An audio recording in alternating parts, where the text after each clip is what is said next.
Hello friends, রিনার লাইফস্টাইলে সকলকে স্বাগত জানিয়ে আজকে একটা নতুন ব্লগ নিয়ে এসেছি।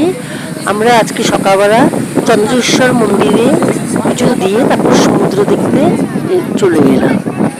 সমুদ্রে কি প্রচণ্ড ঢেউ, তাও না সব লোকগুলো কি সাহসী, ওরা সমুদ্রের জলের ধারে বসে আছে।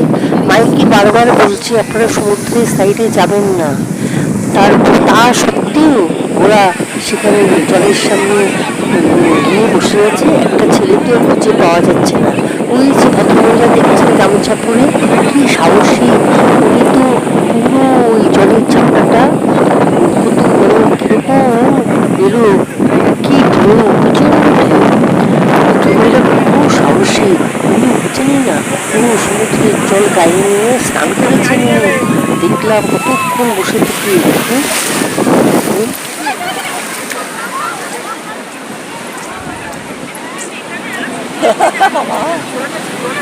কি জলের ঢেউ,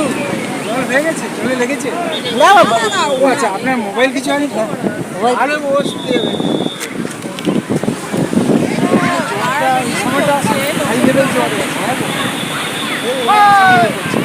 লোকের আওয়াজ আর সমুদ্রের ঢেউ, আমার কথাগুলো হয়তো ঠিক করে আপনারা শুনতে পাচ্ছেন না। তারপরে তো ওই সাহসী লোকগুলোকে বসে বসে দেখছিলাম। আমি আর ওই উঁচুতেই বসেছিলাম আর সমুদ্রের সাইডে যাইনি, আমি স্নানও করিনি। তারপর ওই বসে বসেই দেখছিলাম সবাই সাঁতার কাটছে। তারপরে আমরা চলে গেলাম হোটেলে গিয়ে আর সেদিন বেরোয়নি, আমার জ্বর ছিল বলে আর বেরোয়নি। পরের দিন আমি তাড়াতাড়ি করে ভোরবেলা এসে এই বাসে বুকিং করে আমি বাসে করে চলে গেছি।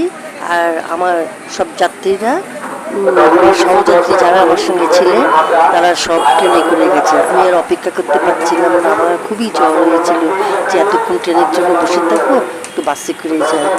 তাহলে আজকে এখানেই রাখি, আপনারা ভালো থাকবেন, সুস্থ থাকবেন। আমি আবার আসবো নতুন কোনো ভিডিও। বাই।